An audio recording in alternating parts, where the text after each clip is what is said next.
자, 시편 9편에 보면은 그 표제가 뭐냐? 그 표제가 있죠.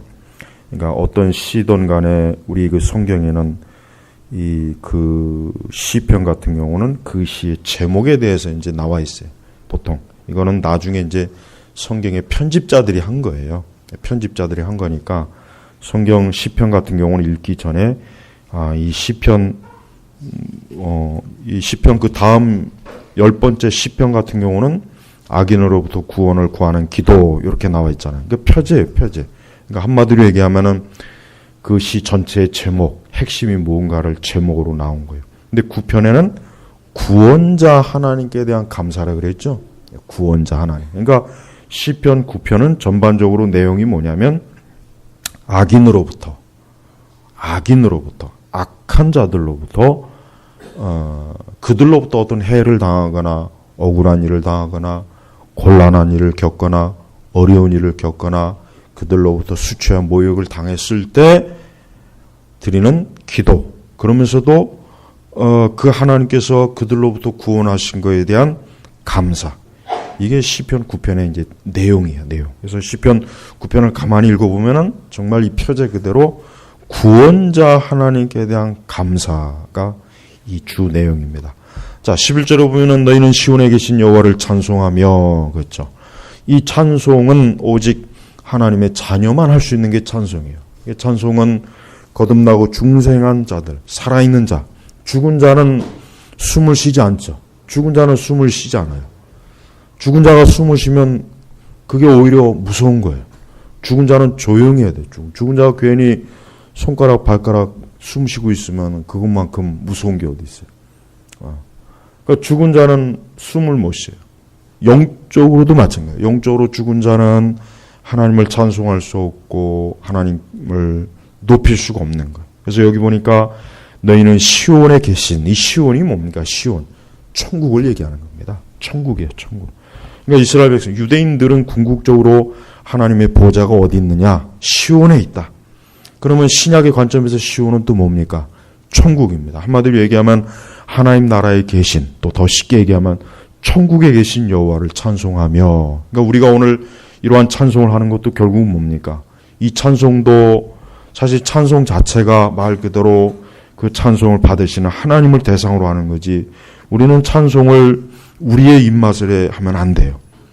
찬송을 지나치게 너무 음악적인 기교로 만들어 버리게 되면 그 찬송 자체는 이미 벌써 하나님이 아니라, 그 대상 자체가 하나님이 아니라 벌써 사람이 돼버려요. 그래서 여러분 왜 교회 안에서 성가되니 무슨 찬양되니 무슨 뭐 또 젊은 애들 그 청년들 무슨 악기 가지고 나와서 그걸 일체 하면 안 되는 거예요. 왜 안 되냐면 그런 것들을 하게 될 경우에 결국은 그들이 하는 경우는 결국 누구를 향해 하게 되냐면 사람을 향해 하게 돼 있어요.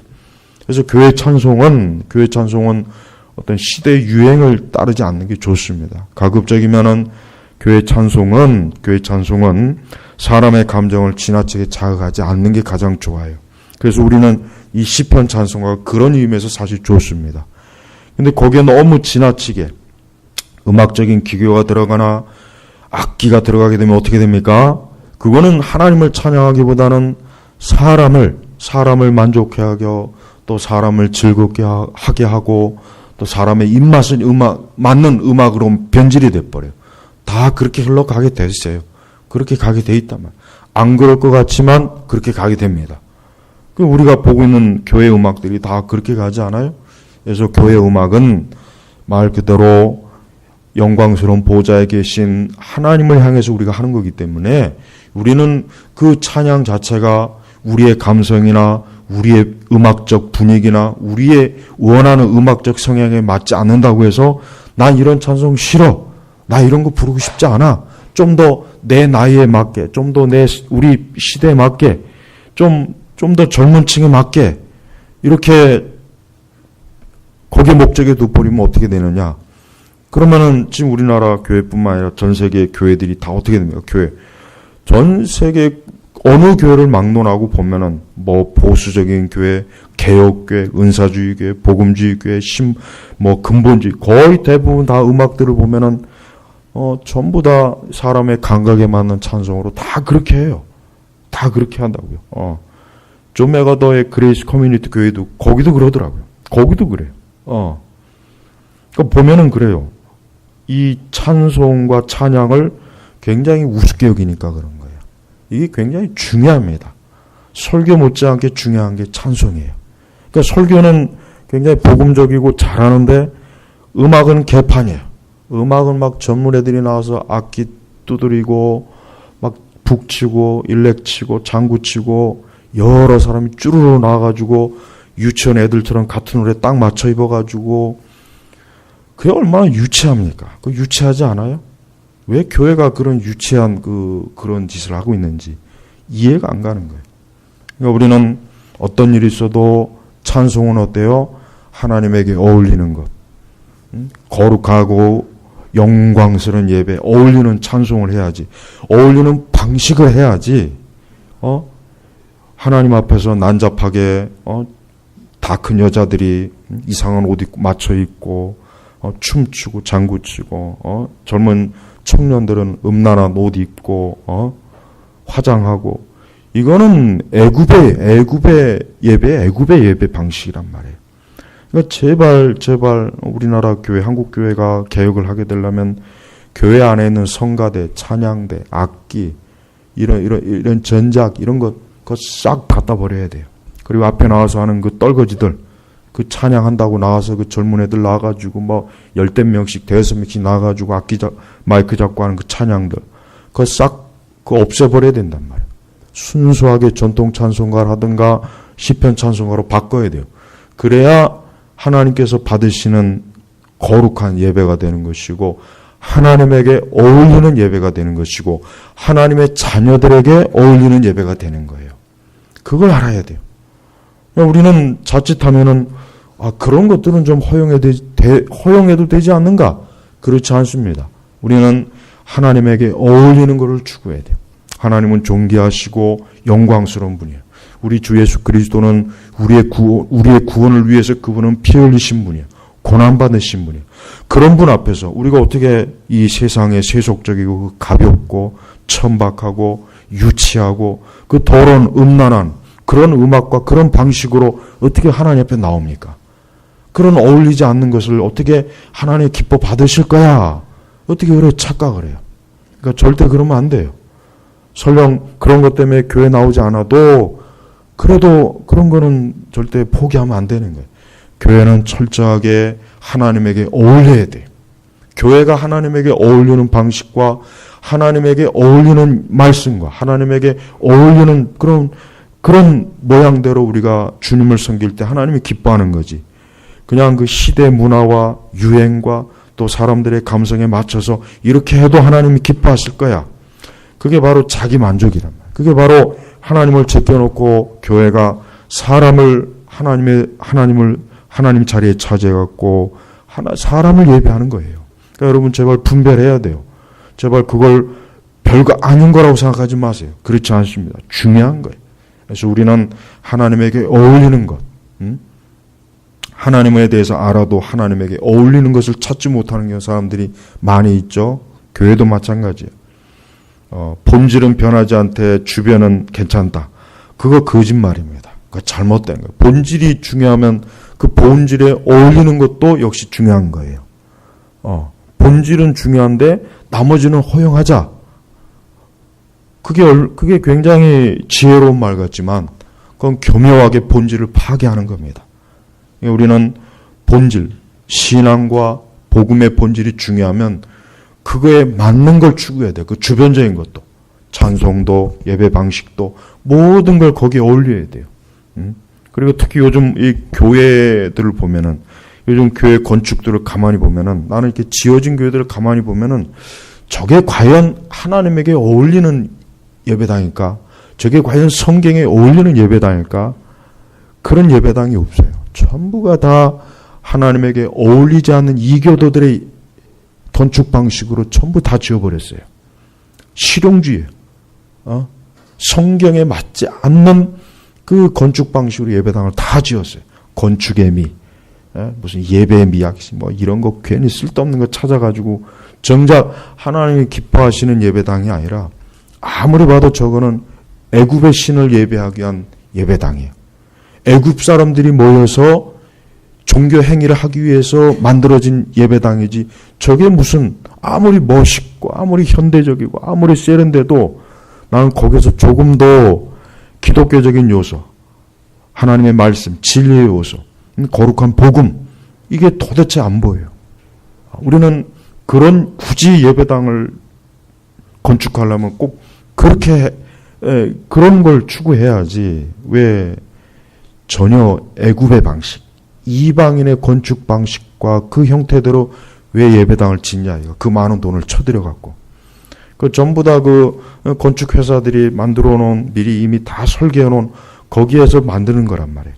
거기서 약간 빼고 하는 거예요. 다 그거예요. 이미 설계되어 있는 데서 하기 때문에 그러는 거예요. 그러니까 이왕 돈 들여서 예배당을 지을 바에는 철저하게 하나님에게 어울리는 것, 유대, 이스라엘, 시온에 어울리는 예배당을 딱 만들어야 그래야 우리가 하나님의 백성들에게 어울리는 예배가 되는 거예요. 그걸 무시하면 안 돼요. 여러분 절에 가서 예배하면 그거 은혜가 되겠어요? 물론 거기에서도 우리는 하나님을 예배할 수 있어요. 거기서 찬송을 부를 수 있는 거라고요. 그건 우리 마음이에요. 아니 하나님이 온 세상의 주인이니까. 그러나 절에 가서 1년 360일 거기서 예배한다고 생각해요. 어떻게 되겠어요?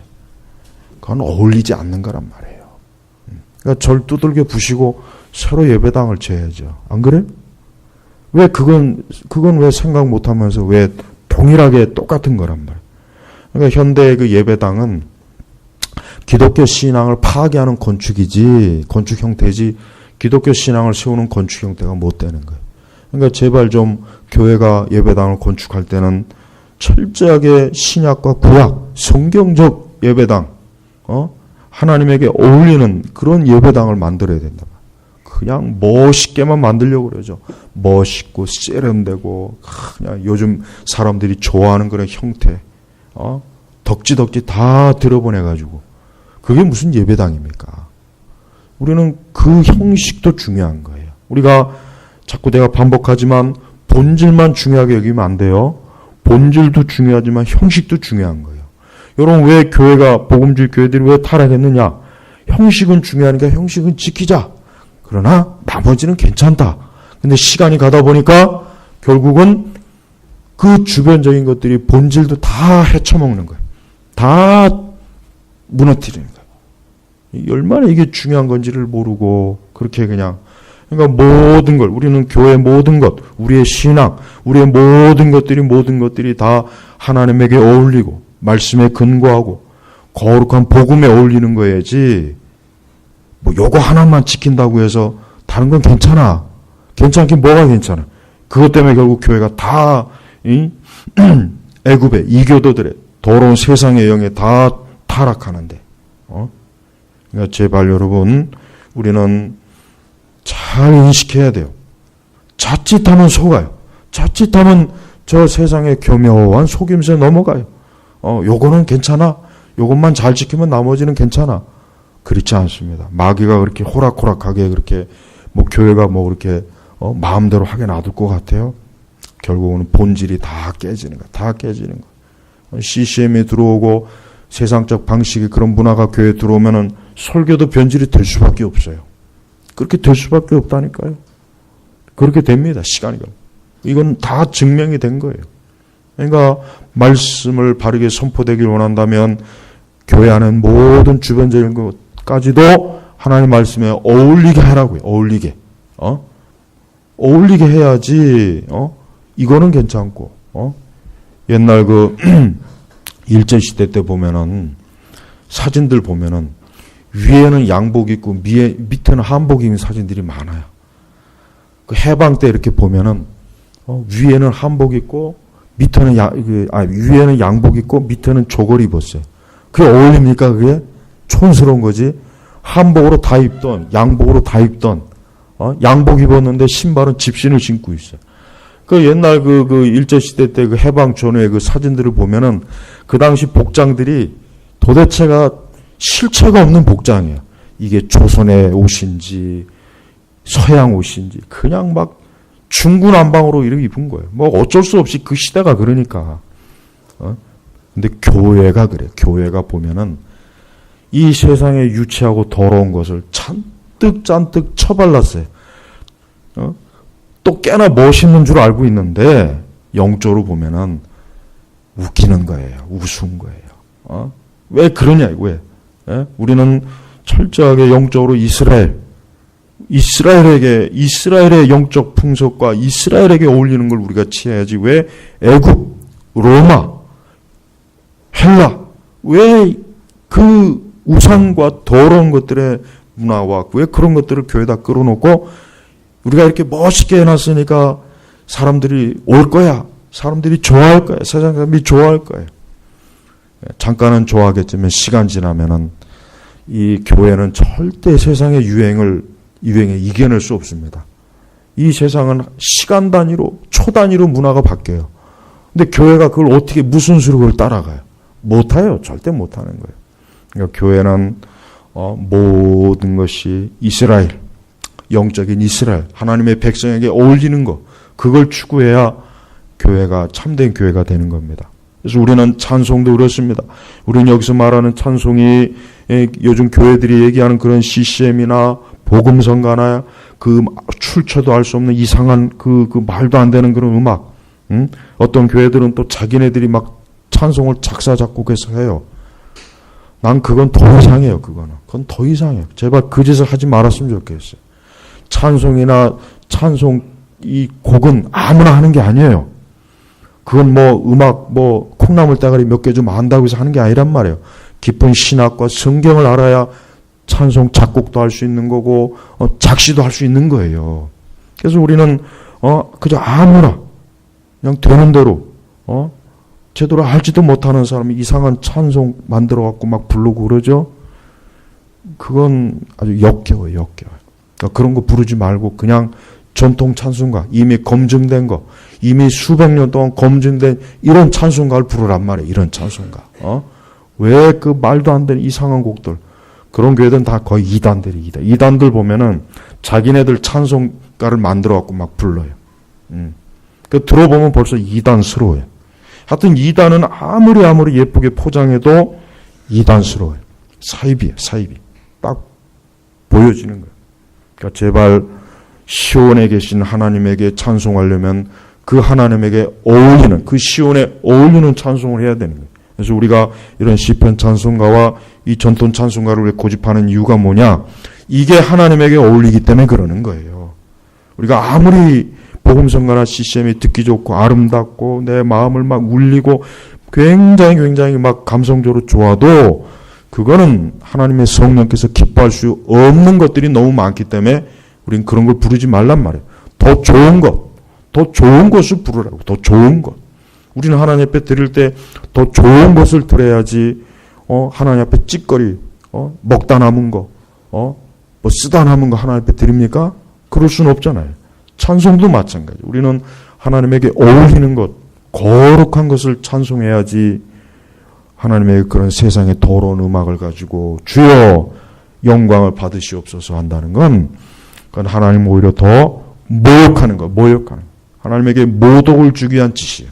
마귀가 그렇게 의도한 거예요. 근데 하나님의 자녀들은 그걸 모르고 속는 거죠. 속는 거. 자, 이제 12절로 넘어가겠습니다. 피 흘림을 갚으시는 분께서 그들을 기억하시며 억울한 사람의 부르짖음을 잊지 아니하신다. 여호와시여 내게 은혜를 베푸소서. 나를 사망의 문에서 일으키시는 주님, 나를 미워하는 사람들에게서 받는 억울함을 보소서. 자, 그래요. 억울함. 그러니까 우리 성도들이 어떤 억울한 일을 당할 때, 우리 성도들이 어떤 말도 안 되는 어처구니 없는 일을 당할 때는 우리 어떻게 해야 되겠습니까? 싸워야 되겠습니까? 모든 걸 다 뒤집어 엎어서 그냥 다 부서뜨려야 되겠습니까? 아닙니다. 하나님에게. 여기서 피 흘림을 갚으시는 분께서 그들을 기억하시며 억울한 사람의 부르짖음을 잊지 아니하신다. 그러니까 하나님 앞에 기도하는 거예요.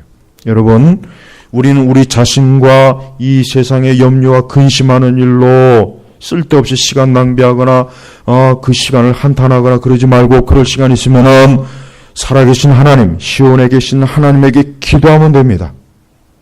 우리는 우리 자신과 세상의 온갖 일에 대해서 근심하고 염려하고 불필요하게 그것 때문에 마음 상하지 말고, 그럴 시간 있으면 어때요? 살아계신 하나님, 시온에게서 보좌에 계신 하나님, 모든 걸 보시고 한 사람 각 사람의 모든 걸, 세상 모든 일들을 주관하신 하나님에게 나와 기도하는 거예요. 그럼 하나님께서 그 억울함을 풀어주셔요. 그 막힌 것을 하나님께서 다 해결해 주십니다. 우리는 예수님께서 십자가에 달리셨을 때 그분께서 예수님을 향해서 악한 욕을 하고 모욕을 주고 침을 뱉고 온갖 악을 행하는 자들에 대해 예수님이 어떻게 했습니까? 하늘에 계신 하나님께 기도했잖아요. 그분의 말 한마디면 떨어지면 하늘에 있는 천사들이 그냥 내려와서 아예 그곳을 아주 쑥대밭을 만들 수 있어요. 예수님을 핍박하고 조롱하는 모든 악인들을 한순간에 다 지옥으로 산채로 넘을 수도 있지만, 예수님께서는 그렇지 아니하고 하늘에 계신 하나님께 기도했어요. 기도해요. 그래서 여기서 보니까 피 흘림을 갚으시는 분, 여기서 피 흘림이 어떠한 피겠습니까? 그리스도의 십자가의 피요. 그리스도의 십자가의 피요. 예수님의 피는 헛된 피가 아닙니다. 그리스도의 피는 헛되게 흘린 피가 아니에요. 그리스도의 피만큼 값진 피는 없어요. 앞으로도 없을 거예요. 예수님의 피 흘림은 우리의 죄를 씻는 피입니다. 우리의 억울함을 해결해 주는 거예요. 우리의 죄와 악과 우리의 심판과 우리를 저주에서 건지시는 게 바로 뭡니까? 그리스도의 피예요.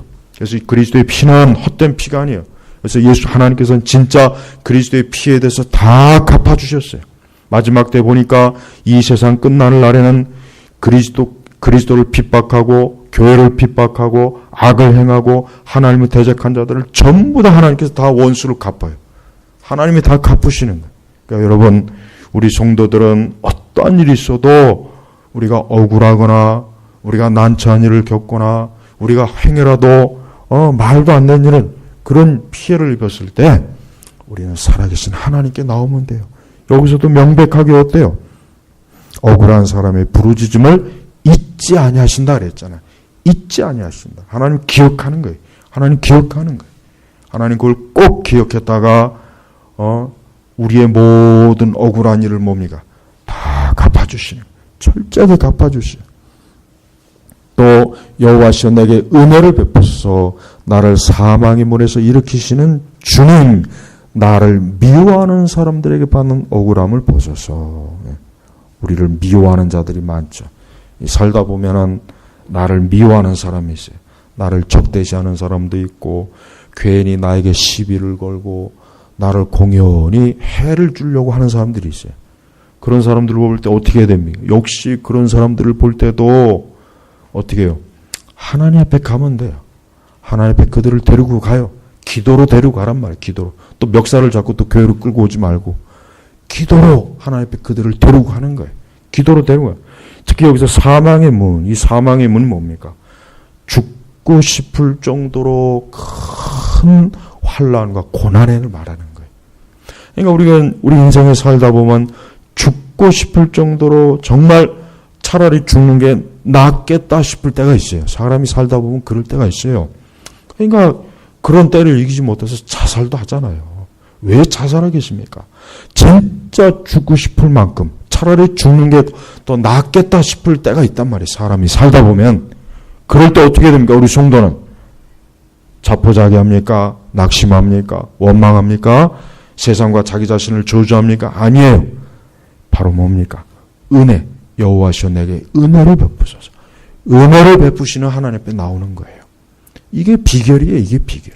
그러니까 성도는 세상 사람들과 전혀 다른 방식으로 살아야 돼요. 억울하게 하고 나를 미워하고 죽고 싶을 정도의 그런 상황이 왔을 때 우리가 저 세상 사람들과 똑같이 인생을 포기하고 자포자기하고 육적인 방식으로 막 그냥 해결하고, 그게 아닙니다. 살아계신 하나님, 은혜를 베푸신 하나님, 억울함을 풀어주시고 모든 것들을 해결하시는 전능하신 하나님에게 나오면은 그 모든 것들이 어떻게 됩니까? 14절에 나와 있어요. 그리하시면 내가 찬양받으실 주님의 모든 일을 내가 전하며 내가 딸 시온의 성문에서 주님의 구원을 기뻐할 것입니다. 그러니까 이 시편 기자는 이게 다윗이란 말이에요. 이미 벌써 하나님께서는 내가 하나님 앞에 이러한 것들로 인해서 나오면은 우리 주님께서는 그 모든 것들에 하나님의 지혜와 능력과 권능으로 행하실 것이기 때문에 나는 주님의 구원을 기뻐할 것이고 주님이 하신 일을 온 세상에 전할 것입니다. 확신과 담대함을 가지고 지금 고백하고 있잖아요. 우리에게 필요한 게 바로 이런 거예요. 우리는 사실 하나님을 너무 믿지 않아요. 우리는 하나님에 대해서 너무 부족해요. 우리는 하나님의 능력과 지혜와 그분이 지금도 세상을 다스리고 통치하시는 것에 대해서 우리는 너무 몰라요. 우리는 하나님 우리보다 못한 줄 알고 있어요. 그렇지 않습니다. 하나님은 하나님이 하실 일을 너무나 잘 알고 있어요. 하나님은 하나님이 하실 일을 너무나 잘 알고 있으니까 중요한 건 우리가 할 일이나 좀 잘하면 좋겠어요. 우리가 해야 될 일이나 잘해요. 우리가 영적으로 신앙적으로 나는 하나님 앞에 어떻게 하고 있는가? 나는 하나님 앞에 지금 어떠한 모습을 띠고 있는가? 나는 하나님 앞에서 지금 어떻게 신앙과 믿음으로 하나님 앞에 온전한 모습을 보이고 있는가? 이게 중요한 거예요. 그러니까 우리는 제발 우리 할 일이나 잘하면 좋겠어요. 하나님이 어떻게 하실? 우리 하나님에 대해서 염려하지 마세요. 하나님은 완전하신 분입니다. 하나님의 지혜는 완전해요. 하나님은 더 배울 게 없어요. 하나님은 더 나아지거나 못해지지 않아요. 하나님은 지금 그분 존재 상태가 완전해요. 더 이상 나아질 게 없어요. 완전하십니다. 완전합니다. 못해지지도 않습니다. 하나님은 어제나 오늘 내일이나 동일하신 분이에요. 그러니까 하나님은 하나님 자신이 하는 일을 잘 하시고 계셔요. 어제도 오늘도 내일도 잘 하실 거예요. 우리는 하나님에 대해서 조금 더 걱정하지 마세요. 하나님 살아계신가? 아니 이게 왜 이럴까? 하나님 계시면 이럴 수가 없는데 그런 말 하지 마세요. 그러나 아주 그건 신성모독적인 거예요. 세상이 어떻게 변하던 혹 우리가 어떻게 되던 하나님 지금도 여전히 변함없이 그분의 지혜와 능력은 여전하신 거예요. 그러니까 하나님에 대해서 염려하지 말고 우리 자신이 해야 될 일이나 걱정해요. 내가 하나님 앞에 이러면 되겠는가? 내가 하나님 앞에 믿음이 이 정도의 믿음밖에 안 되는가? 내가 이렇게 하나님 앞에 기도 안 하고 하나님 의지 안 하고 내가 이렇게 하나님에 대해서 알지 못해서 내가 이렇게 형편없는 자리에 추락해서 되겠는가? 우리 자신을 걱정해요. 우리 자신의 영적인 상태가 지금 심각한 거지 하나님에 대해서는 걱정할 게 없어요. 하나님은 항상 동일하신 분이에요.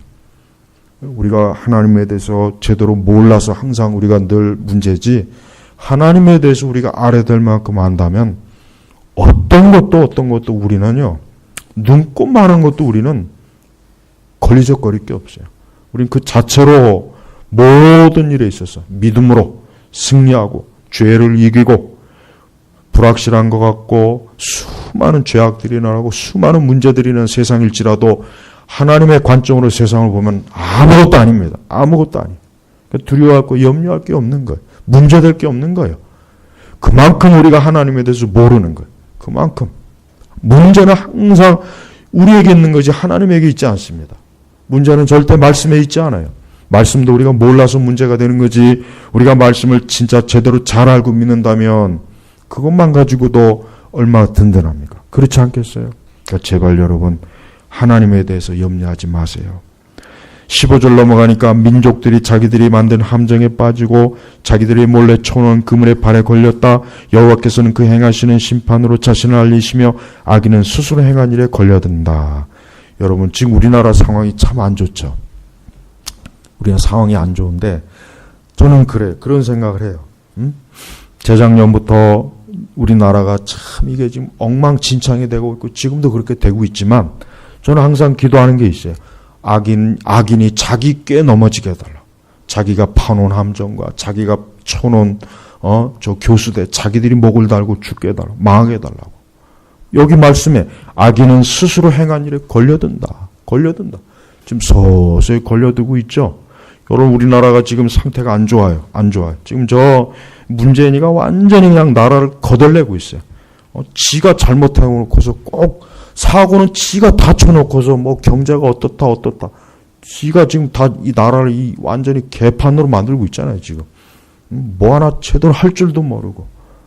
김정은이가 부르니까 쪼르르 달려가고.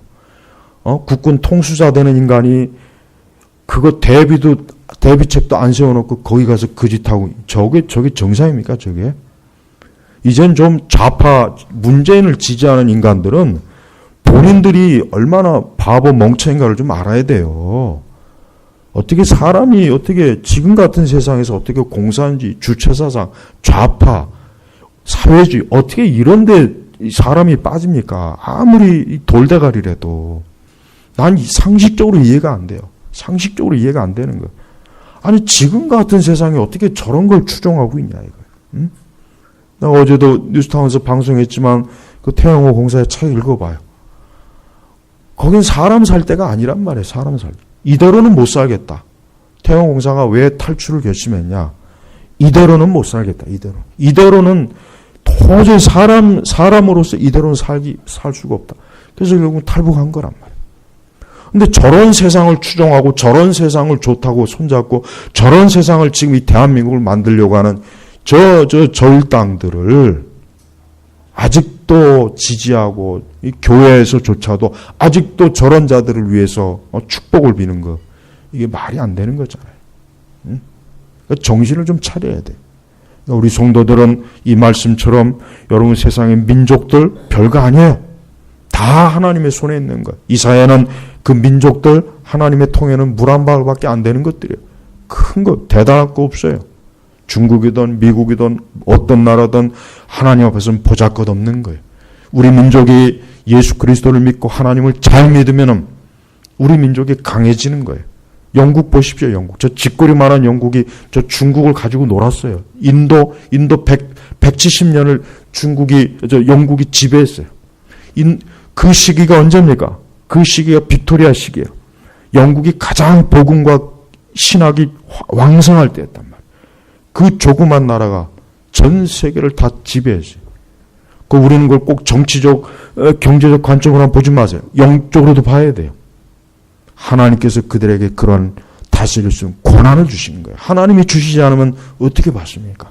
그러니까 우리 민족이 맨날 이렇게 5,000년 동안 맨날 이렇게 이 쥐꼬리만한 데서 이렇게 아둥바둥하고 그래도 우리 민족의 전성기가 언제입니까? 기독교가 왕성할 때가 우리 민족이 전성기 아니에요.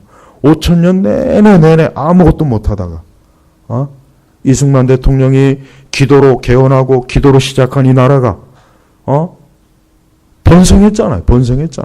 근데 지금 저 김영삼부터 시작해가지고 하나같이 거지 같은 인간들이 나와가지고 나라를 개판을 만들었어요. 90년도부터 교회가 추락했어요. 90년도부터 이 나라가 추락하기 시작해요. 그래서 지금 여기까지 온 거예요. 모든 건 다 영적인 거예요. 영적인 거. 모든 거 영적인 관점에서 먼저 봐야 돼요. 여러분 국제정치를 들어도 내가 들어보면은 물론 그 말이 다 틀린 건 아니에요. 그렇지만 근본적으로 영적인 시각, 구속자적인 시각, 성경적 시각으로 세계 정치와 경제와 문화를 봐야 돼요. 미국도 그 관점에서 봐야 미국도 제대로 보는 거예요. 우리나라 보십시오. 우상, 이방 종교, 미신, 귀신, 숭배 이런 거 하니까 저 가톨릭이 저렇게 특사하니까 나라 꼴이 어떻게 됩니까? 교황이 와서 저렇게 깽판 치고 나니까 교황이 오면 올수록 나라 꼴은 개판이 되지. 한 2번만 넘으면 우리나라 이제 망하게 생겼어. 이게 다 영적인 거란 말이야. 그러니까 우리 교회가 정신을 차리지 않으면은 안 돼요. 우리가 복음과 그리스도의 복음, 십자가의 복음, 성경의 말씀대로 우리가 믿고 하나님 뜻대로 살면 우리나라가 왜 이 모양 이 꼴이 되겠습니까? 교회가 그렇게 하면 왜 나라가 이 꼴이 되겠어요? 그러니까 이 교회가 정말 정신 차려야 돼요. 교회가 정신 차려야 돼요. 예? 우상과 더러운 것과 악한 것과 손을 잡고 악인과 손을 잡아 그러면은 악인이 망할 때 같이 망하는 거예요. 악인과 손잡으면 악인이 망할 때 같이 망합니다. 같이 망하는 거예요. 절대 그러니까 악인과 손잡지 말라 그러잖아요. 성경이. 악인과 동행하지도 말고 손도 잡지 말아야 돼요. 악은 모양이라도 흉내내지 말라 그래요. 왜? 같이 망하기 때문에 같이. 그러니까 성도는 절대 악한 것, 악한 세력, 악인, 악의 모양, 악한 철학, 이념, 악한 문화, 악한 종교 철저하게 딱 손을 그어야 됩니다. 그래야 하나님의 거룩한 백성이 되는 거예요. 그래야 저들이 망할 때 우리가 화를 당하지 않는 거예요. 오늘 말씀을 맺겠습니다. 이 세상과 모든 건 하나님의 통치에 있어요. 예수 그리스도의 십자가가 모든 걸 통치하는 거예요. 이 땅엔 교회가 중심이 되는 거예요. 참된 교회가 세상의 주인이에요. 하나님은 이 세상에 교회를 중심으로 세상의 모든 역사를 주관하시는 거예요. 그게 성경에 나타난 하나님의 계시의 말씀이에요. 그러니까 우리는 절대 우리의 믿음이나 우리의 신앙이나 하나님 말씀이나 교회를 절대 우습게 여기지 마십시오. 모든 권세가 누구에게 있습니까? 하나님에게 있는 거예요. 우리가 그분을 예배하고 그분께 기도하고 그분을 찬송할 때 그 권세와 능력이 믿는 자들에게 주어지는 겁니다. 그래서 하나님을 믿는 자를 하나님은 세우시는 거예요. 이건 정확한 거예요. 그러니까 어떤 일이 있어도 하나님과 교회와 진리를 우습게 여기지 마십시오. 그랬다가는 망합니다. 그랬다가 망하는 거예요. 망하는 거예요. 성경을 읽고 교회를 다니고 기독교 신앙 갖는 걸 촌스럽게 여기지 마세요. 이것만큼 존귀한 게 어디 있어요? 이것만큼 사람이 존귀한 게 어디 있습니까? 그러니까 난 우리나라 젊은 애들이 너무 불쌍해요. 교회를 우습게 여기고 교회를 촌스럽게 여기고 믿는 걸 그건 다 교회가 그 모양 그 짓을 했기 때문에 그런 원인도 있지만 안타까운 건 저들의 눈이 어두운 거예요. 정말 아름답고 존귀한 걸 모르고 우리 제네바 교회 성도들은 오늘 말씀처럼 온 세상을 주관하시고 영광을 받으시는 하나님에게 더욱더 그분을 경외하고 그분을 사랑하고 그분 앞에 나오시길 주의 이름으로 축복합니다. 기도하겠습니다. 아버지 하나님 감사합니다. 오늘 말씀처럼 주여 우리의 모든 것은 주께 있습니다. 모든 것은 주님이 다스리시고 모든 일은 주님의 섭리와 능력과 지혜 안에 있사오니 오늘도 우리 모든 교우들이 살아계신 하나님 앞에 더 믿음으로 말씀을 가지고 기도함으로 거룩한 찬송으로 주 앞에 나오게 하여 주시옵소서. 감사드리며 우리 주 예수님의 이름으로 기도 올렸습니다. 아멘.